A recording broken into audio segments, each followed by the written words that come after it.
The moment had arrived as a nation where we face deep racial inequities in America and systemic racism that has plagued our nation for far, far too long. I said that over the course of the past year that the blinders have been taken off the nation, the American people. What many Americans didn't see or had simply refused to see couldn't be ignored any longer.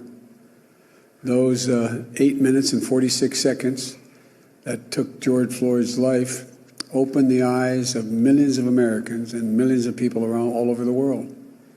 It was the knee on the neck of justice, and it wouldn't be forgotten. It stirred the conscience and of tens of millions of Americans. And in my view, it marked a turning point in this country's attitude toward racial justice. When the six-year-old daughter, Gianna, who I met with when I met with the family, I leaned down to say hi to her, and she said, looked at me, and she said, "Daddy changed the world." That's what Gianna said, his daughter. To confront systemic racism and white supremacy.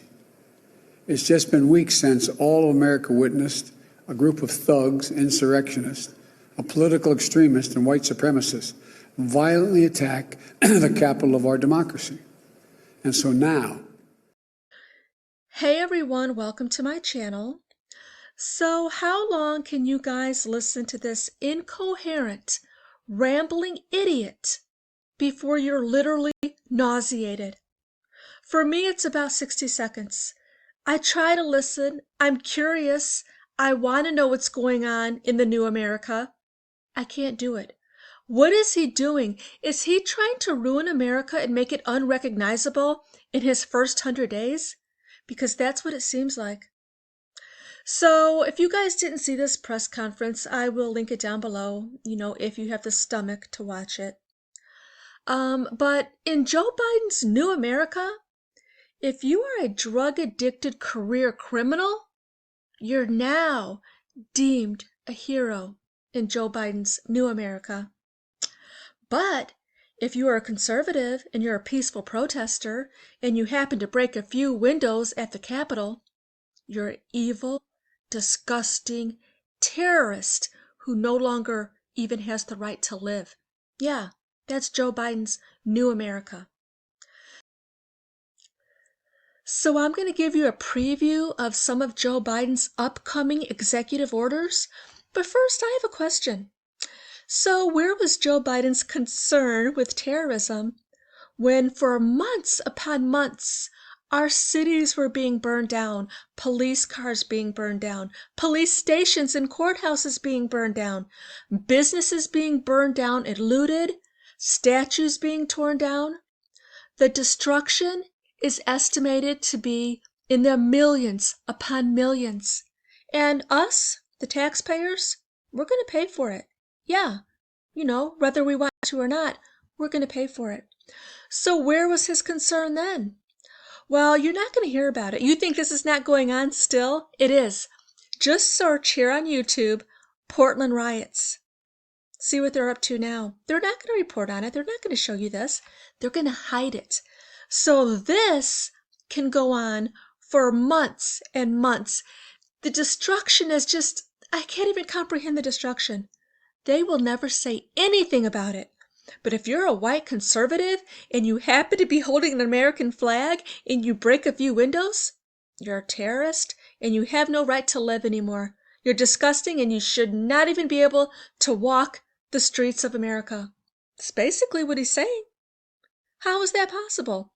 Why? Well, because these people, these animals, are his constituents.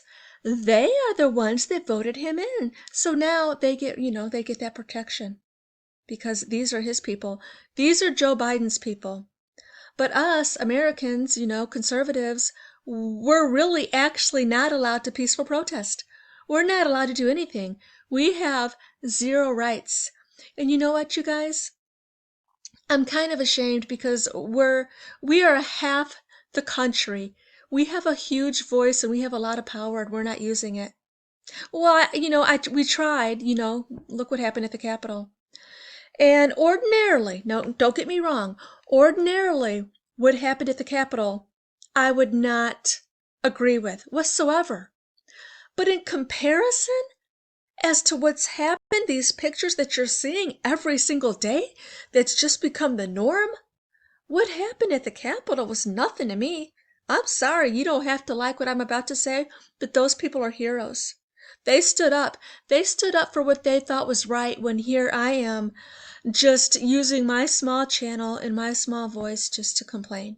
It's something. It's all I have. But what's going to happen next in Joe Biden's new America? Let's take a look. Okay, so we're going to see Joe Biden sitting at this desk signing lots of executive orders for his new America. So, what are some possibilities for some executive orders? Possibly making DC a state? Possibly making Puerto Rico a state? Um, Definitely making it legal for all illegals to vote. That's really going to happen, I'm sure. So, what else? I really wouldn't be surprised by this one, but maybe a stay-at-home mandate if you're a white conservative. If you're a white conservative and you voted for Trump, there's a mandate for you to stay at home because you're dangerous to be on the street. You have no right to be outside. Stay at home, quit your job. We'll send you some universal income so you don't even have to come out of your house. That's a possibility too. So who knows? I mean, that all sounds far-fetched, but does it really? Does it really? So if you guys are new to my channel, take a second to like this video, subscribe, and leave me a comment down below. How are you guys liking Joe Biden's new America?